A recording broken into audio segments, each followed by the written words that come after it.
आप सभी को जय मसीह की। यूहन्ना रचित सुसमाचार के अध्ययन में ये हमारा प्रिय तीसरा पार्ट है। जैसा कि आप जानते हैं कि हम यूहन्ना रचित सुसमाचार का अध्ययन कर रहे हैं, जिसमें प्रेरित यूहन्ना यीशु को दिव्य परमेश्वर का पुत्र और मनुष्य के रूप में प्रस्तुत करता है।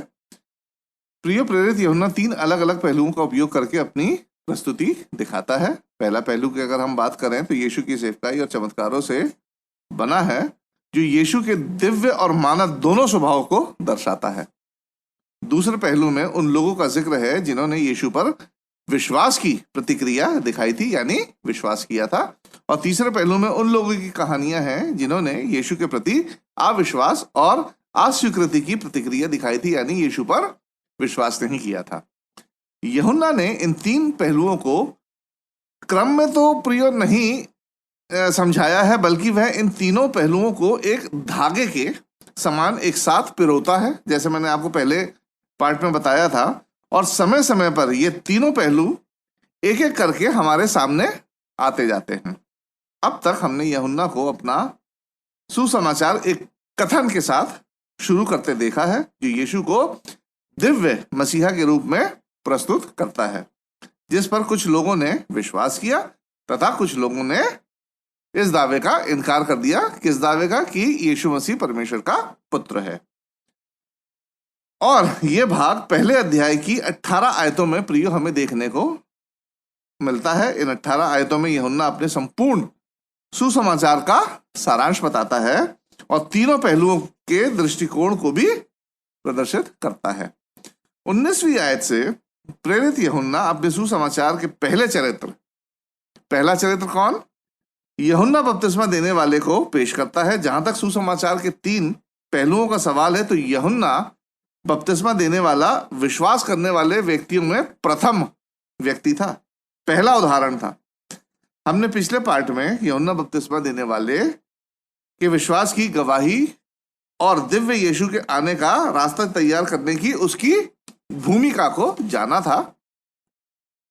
अब आइए हम अपने मुख्य अध्ययन में आगे बढ़ने से पहले हम गवाह या गवाही की पृष्ठभूमि तथा गवाही की सामर्थ्य पर एक नजर डाल लेते हैं कि गवाही जो है एक मसीह के जीवन में कितनी ज्यादा सामर्थ्यपूर्ण होती है और कितनी ज्यादा आवश्यक है।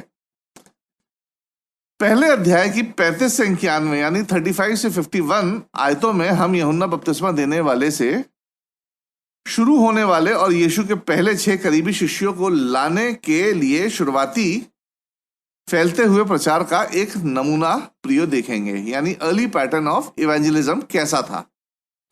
उस समय ना तो कोई बाइबल थी, ना कोई उस समय कोई बाइबल स्कूल, कॉलेज या किसी प्रकार का बाइबल पाठ्यक्रम हुआ करता था। उस समय उनके प्रचार का मुख्य तरीका क्या था? व्यक्तिगत गवाही के माध्यम से ही हुआ करता था, यानी पर्सनल इवेंजलिज्म ही हुआ करता था। इससे पहले कि हम प्रिय गवाही के स्वरूप या नमूने का वर्णन करना शुरू करें, आइए हम गवाह यानी विटनेस, गवाह शब्द के अर्थ को देख लेते हैं कि वे क्या है, क्योंकि यह शब्द यूहन्ना बपतिस्मा देने वाले और प्रेरितों का वर्णन करने के लिए प्रियो बाइबल में इस्तेमाल किया गया है। गवाह एक वो व्यक्ति होता है जिसने जो कुछ देखा, सुना या वो जानता है, उसका सत्य दूसरों के सामने वह घोषित करता है, वो प्रोक्लेम करता है। गवाह शब्द को अंग्रेजी में विटनेस कहते हैं, और विटनेस के लिए जो यूनानी शब्द आया है वो मार्टस है। और मार्टस कहां से आया है? मार्टियर शब्द से आया है। मार्टियर शब्द का अर्थ होता है यानी शहीद, मतलब ये शहीद शब्द से आया है। और शहीद शब्द एक ऐसे व्यक्ति का वर्णन करता है जो अपनी मृत्यु के साथ किसी भी चीज की सच्चाई का गवाह बनता है। यीशु के प्रेरितों को मसीह की मृत्यु, दफन और पुनरुत्थान का गवाह बनाने के लिए चुना गया था। प्रेरितों के काम 1:8। प्रिय, इतना सब मैं इसलिए बता रहा हूं क्योंकि गवाही के माध्यम से पहले 6 शिष्य यीशु के पास आए थे, और यूहन्ना के इस सुसमाचार में हम गवाही के नमूने और सामर्थ्य को समझ पाएंगे। आइए हम गवाही के स्वरूप और एक सामर्थ्य पर भी नजर डाल लेते हैं। पहली 18 आयतों में हम संक्षेप में यीशु के विषय में प्रेरित यूहन्ना की गवाही को देखते हैं। मतलब जिसने ये सुसमाचार लिखा है, प्रेरित यूहन्ना की गवाही को देखते हैं। फिर 19 से 34वीं आयत में हम यीशु के संबंध में किसी गवाही को देखते हैं? यूहन्ना बपतिस्मा देने वाली की गवाही को पढ़ते हैं। और अब हम 35 से 51 आयतों में इस गवाही के स्वरूप को देखेंगे प्रियो, जो नए गवाहों को पैदा करने और नए शिष्य आदि को लाने के लिए काम करता है, कि कैसे गवाही जो है दूसरे शिष्यों को लाने के लिए काम करती है। आइए हम अब टेक्स्ट में चलते हैं। आइए हम पढ़ लेते हैं 35 से 37वीं आयत को, जहां इस प्रकार लिखा है। दूसरे दिन फिर यूहन्ना और उसके चेलों में से 2 जन खड़े हुए थे, और उसने यीशु पर जो जा रहा था दृष्टि करके कहा, देखो यह परमेश्वर का मेमना है। तब वे दोनों चेले उसकी यह सुनकर यीशु के पीछे हो लिए। इन आयतों में यूहन्ना बपतिस्मा देने वाले का और उसके द्वारा 2 परिवर्तित जनों का, यानी 2 कन्वर्ट्स का संक्षिप्त में विवरण दिया गया है प्रियो। यहां सवाल यह है कि एक गवाह कैसे आगे एक और गवाह बनाता है, यानी एक गवाह आगे कैसे एक और गवाह बनाता है। तो जवाब यह है कि वे किसी के बारे में या किसी चीज के बारे में दूसरे की गवाही को सुनते हैं। जैसे उदाहरण के तौर पर मैं आपको बताता हूं, यूहन्ना बपतिस्मा देने वाला एक गवाह बना। यूहन्ना बपतिस्मा देने वाला एक गवाह बना क्योंकि परमेश्वर ने उसे आने वाले मसीहा के बारे में गवाही दी थी, यानी परमेश्वर ने उस यूहन्ना को बताया था, यूहन्ना बपतिस्मा देने वाले को, कि आने वाला मसीहा कौन होगा। यानी परमेश्वर यूहन्ना बपतिस्मा देने वाले का गवाह बना, यानी मसीहा के बारे में सत्य बताया था। और पुराने नियम से इस बात की पुष्टि भी हुई थी। यूहन्ना ने गवाह, अब यूहन्ना बपतिस्मा देने वाले का गवाह कौन? परमेश्वर। यूहन्ना ने गवाह पर विश्वास किया और बदले में जो कुछ उस पर प्रकट किया गया था उसकी गवाही देना यूहन्ना बपतिस्मा देने वाले ने शुरू कर दिया था। यीशु के पहले 2 शिष्य ने भी यूहन्ना बपतिस्मा देने वाले की गवाही सुनी, उस पर विश्वास किया और परिणाम स्वरूप यीशु का अनुसरण करना शुरू कर दिया था। आइए हम पढ़ लेते हैं 38 और 39 वर्सेस को, जहां इस प्रकार लिखा है। यीशु ने मुड़कर उनको पीछे आते देखा और उनसे कहा, तुम किसकी खोज में हो? उन्होंने उससे कहा, हे रब्बी, अर्थात हे गुरु, तू कहाँ रहता है? उसने उनसे कहा, चलो तो देख लोगे। तब उन्होंने जाकर उसके रहने का स्थान देखा और उस दिन उसके साथ रहे। यह 10वें घंटे के लगभग था। प्रियो, इन आयतों को पढ़ने के बाद क्या आप सोचते हैं क्या हुआ होगा? क्या चेले उस दिन जाते ही यीशु के घर पर सो गए होंगे, या टहल मस्ती के लिए इधर उधर घूमने निकल गए होंगे, या आसपास के लोगों से गपशप कर रहे होंगे? नहीं, ऐसा कुछ नहीं हुआ होगा, बल्कि वे यीशु के बारे में प्रश्न और चर्चाएं कर रहे होंगे। जैसे यूहन्ना ने कहा था कि ये देखो परमेश्वर का मेमना जा रहा है जो जगत के पाप उठा ले जाता है, तो वो पूछ रहे होंगे यीशु मसीह से कि यूहन्ना ने ऐसा क्यों कहा होगा कि ये परमेश्वर का मेमना है, इसका अर्थ आदि क्या है। इन चेलों की प्रतिक्रियाओं से हमने देखा कि इन्हें यीशु का अनुसरण करने के लिए एक निर्णय लेना था, जो उन्होंने लिया। हम 40 से 42वीं आयतों को पढ़ लेते हैं, जहां इस प्रकार लिखा है। उन दोनों में से जो यूहन्ना की बात सुनकर यीशु के पीछे हो लिए थे, एक शमौन पतरस का भाई अंद्रयास था। उसने पहले अपने सगे भाई शमौन से मिलकर उससे कहा, हमको क्रिस्ट अर्थात मसीह मिल गया।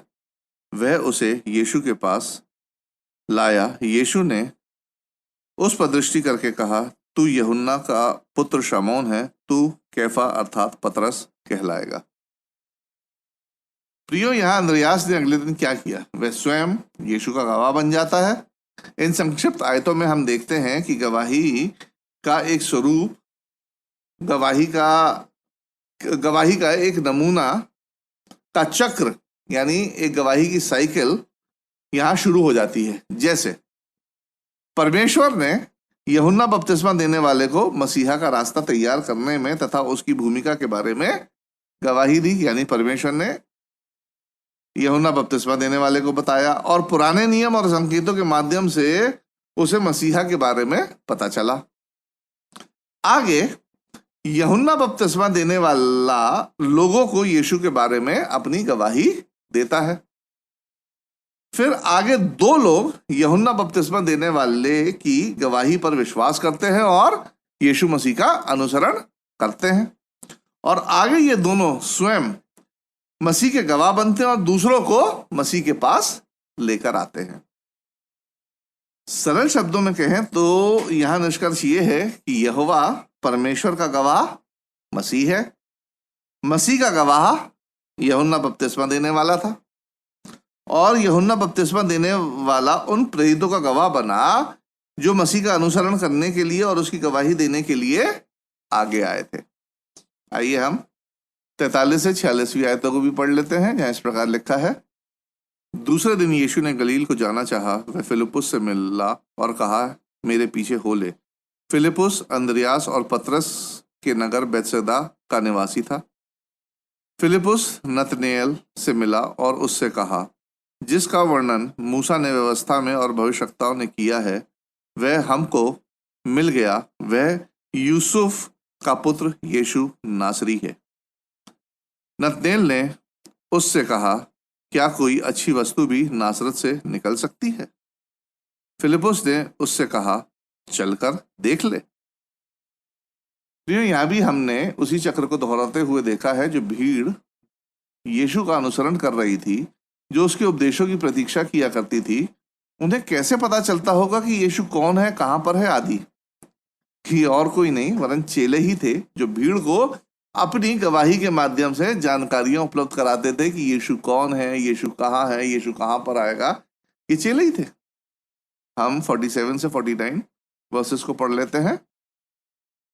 नतनेल ने उससे कहा, तू मुझे कैसे जानता है? यीशु ने उसको उत्तर दिया, इससे पहले कि फिलिप्पुस ने तुझे बुलाया, जब तू अंजीर के पेड़ के तले था, तब मैंने तुझे देखा था। नतनेल ने उसको उत्तर दिया, हे रब्बी, तू परमेश्वर का पुत्र है, तू इज़राइल का महाराजा है। इन आयतों में प्रेरित यूहन्ना यीशु की गवाही और चेलों की प्रतिक्रिया का विवरण देते हैं। यीशु ने उन्हें अपनी शिक्षा, ज्ञान और अपनी सामर्थ्य के साथ अपनी वास्तविक पहचान के बारे में यकीन दिलाया या गवाही दी। यीशु के दावे खोखले नहीं थे प्रियो, परंतु सामर्थ्य और चमत्कारों से भरे हुए थे। यीशु की गवाही शक्ति पर आधारित गवाही थी। हर मनुष्य का निर्णय यीशु के प्रति हमेशा से प्रियो व्यक्ति के विश्वास और चुनाव पर आधारित रहा है कि क्या यीशु परमेश्वर का पुत्र है या नहीं है। कई धर्मों में हमने देखा है, हर धर्म में यीशु मसीह को लोग बाग अच्छा मानते हैं। भला व्यक्ति था, नर्म व्यक्ति था, एक पैगंबर था, मैसेंजर था। लेकिन हम क्रिश्चियंस जो हैं, हम मसीह लोग जो हैं, हमारा विश्वास क्या है कि यीशु मसीह परमेश्वर का पुत्र है। इसी पर हमारा विश्वास टिका है। तब से लेकर आज तक हर मनुष्य का निर्णय भी इन्हीं दो प्रश्नों पर टिका है कि यीशु परमेश्वर का पुत्र है या नहीं है। नतनेल भी अपने कन्फेशन में, अपनी स्वीकृति में बहुत स्पष्ट था कि यीशु मसीह परमेश्वर का पुत्र है। हम 50 और 51 आयतों को पढ़ लेते हैं। यीशु ने उसको उत्तर दिया, मैंने जो तुझसे कहा कि मैंने तुझे अंजीर के पेड़ के तले देखा, क्या तू इसलिए विश्वास करता है? तू इससे भी बड़े बड़े काम देखेगा। फिर उसने कहा, मैं तुमसे सच सच कहता हूं कि तुम स्वर्ग को खुला हुआ और परमेश्वर के स्वर्गदूतों को परमेश्वर के पुत्र के ऊपर उतरते और ऊपर जाते देखोगे। यहां मैं तुमसे सच सच कहता हूं का वास्तविक अर्थ है आमीन आमीन, यानी ऐसा पूरा होगा। यीशु मसीह कहना चाह रहे हैं कि मैं जो कह रहा हूं वह बहुत महत्वपूर्ण है। नतनेल ने अभी तक यीशु के अलौकिक यानी सुपरनेचुरल ज्ञान का अनुभव किया था, परंतु भविष्य में वह वास्तव में अपनी आंखों से यीशु के अलौकिक कार्यों को देखने वाला था। स्वर्ग को खुले, स्वर्गदूतों को मनुष्य के पुत्र के ऊपर उतरते और ऊपर जाते का अर्थ है कि जब तक यीशु पृथ्वी पर रहेगा तब तक स्वर्ग की समस्त शक्तियां उसके अधीन में थी।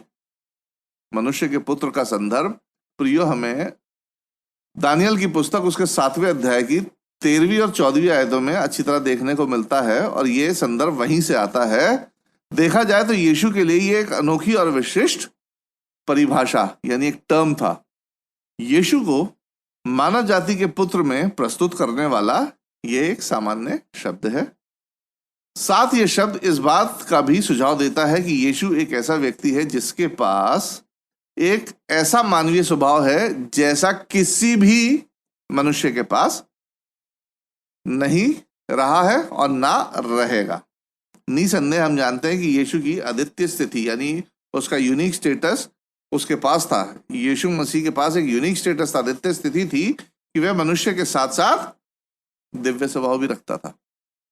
यीशु के शब्दों के साथ प्रियो पहला अध्याय समाप्त होता है, और वो भी ये सुझाव देते हुए कि यीशु की गवाही केवल उन लोगों को मजबूत और दृढ़ करेगी जो उस पर विश्वास करेंगे। आइए हम मसीह गवाही का एक सारांश देख लेते हैं। हम में से प्रियो प्रत्येक का उद्धार किसी ना किसी की गवाही पर निर्भर करता है, चाहे वो कलीसिया हो, चाहे संडे स्कूल हो, वीबीएस हो, गृह सभाएं हो, ट्रैक्ट हो, या किसी प्रचारक का प्रचार आदि हो, या इस प्रकार का कोई वीडियो हो।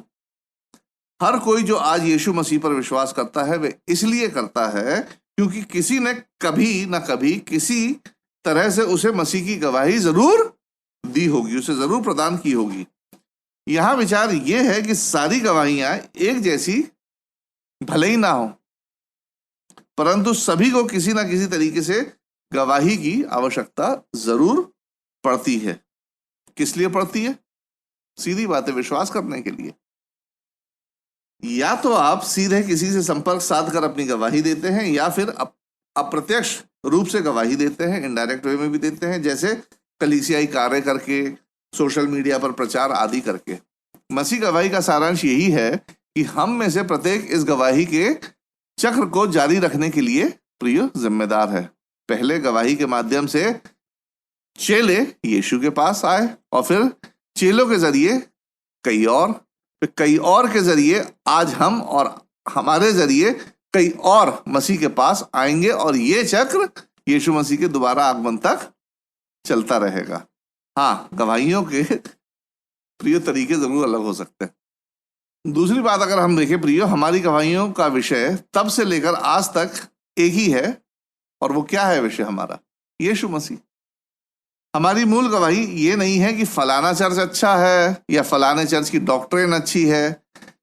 यह एक मसीह गवाही प्रियो कदापि नहीं हो सकती है। हमारी मूल गवाही ये है कि यीशु मसीह परमेश्वर का दिव्य पुत्र और हमारा व्यक्तिगत इकलौता उद्धार करता है और हमारे जीवन का प्रभु है। ये हमारी गवाही होनी चाहिए। हमारी गवाही का उद्देश्य लोगों को इस वास्तविक सत्य से रूबरू कराना है कि यीशु मसीह परमेश्वर का इकलौता पुत्र है। कई लोगों को यह गवाही पसंद नहीं आती है क्योंकि यह उनकी वास्तविक जीवन शैली, परिवार, मित्र, प्रतिष्ठा आदि में हस्तक्षेप करती है, और यही नकारात्मक प्रतिक्रिया एक विश्वासी के लिए बाधा का कार्य भी करती है, बाधा उत्पन्न करती है।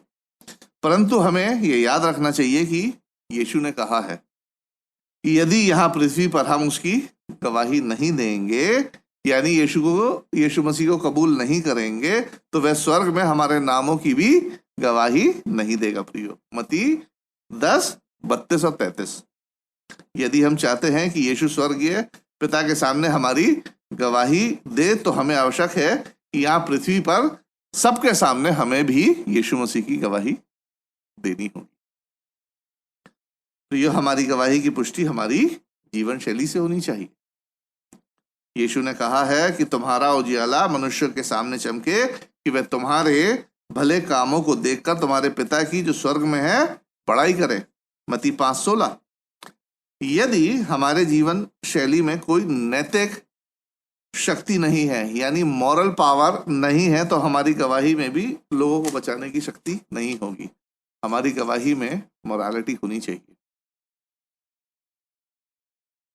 बाइबल में कई ऐसे उदाहरण हैं जिन्होंने जो कहा था उस बात की पुष्टि अपनी जीवन शैलियों से, यहां तक कि अपनी जान देकर भी पूरी की थी कि जो कुछ गवाही उन्होंने दी थी वो पूर्णता से सत्य पर आधारित थी। लोगों ने अपनी जान तक दे दी है गवाही देने के लिए कि जो उन्होंने कहा सत्य कहा है। अभी तक शायद किसी ने भी किसी को झूठ या असत्य बात के लिए अपनी जान गंवाते नहीं देखा होगा प्रिय, ना ही मैंने आज तक नहीं सुना। लोग उस बात के लिए अपनी जान नहीं गंवाते हैं जिसे वे जानते हैं कि वे झूठ है या ये गलत बात है। कोई ऐसे झूठ के लिए अपनी जान नहीं देता। साथ ही लोग गुनगुने यानी ल्यूकवार्म गवाहों से प्रभावित भी नहीं होते। प्रियो, हम में से बहुतों को किसी ना किसी तरीके से मसीह और उसके सामर्थ की गवाही जरूर मिली है और हम में से अधिकांश लोगों ने उन गवाहियों पर विश्वास करके यीशु का अनुसरण करने का फैसला लिया होगा। परंतु सच्ची मसीह परिपक्वता तो तब आती है जब हम गवाही के चक्र को चलाते रहते हैं और पूरा करते हैं। यानी मसीह के गवाह हम दूसरों के लिए बनते हैं, अपनी मसीह गवाही दूसरों के साथ बांटते हैं, उनके साथ साझा करते हैं। प्रियो, कई मसीह लोग अक्सर अपनी आत्मा में आनंद शांति की कमी को महसूस करते हैं। क्यों? क्योंकि कई बार ऐसी स्थिति का कारण होता है कि वे अपने जीवन में गवाही के चक्र को पूरा ना करके उसे बंद कर देते हैं, गवाही देते ही नहीं है। मतलब आप बचाए गए हैं, आपका उद्धार हो गया, अब हमें दूसरों को बताने की जरूरत नहीं है। वो वहां गवाही का चक्र बंद कर देते हैं। लोग कई तरीकों से गवाही देने में असफल भी रहते हैं। उसके भी कई कारण हैं, जैसे वे प्रत्यक्ष या अप्रत्यक्ष, डायरेक्ट और इनडायरेक्ट रूप से किसी को गवाही नहीं दे पाते हैं, शर्माते हैं। वे कम और नीचे नैतिक मानकों के कारण यानी लो मॉरल स्टैंडर्ड्स के कारण, मसीह सेवकाई के प्रति प्रतिबद्धता की कमी के कारण सुसमाचार की सामर्थ्य को और मसीह के लिए अपने स्वयं की गवाही को नष्ट कर देते हैं। लो स्टैंडर्ड्स के कारण, लो मॉरल स्टैंडर्ड्स के कारण मसीह की गवाही को नष्ट कर देते हैं।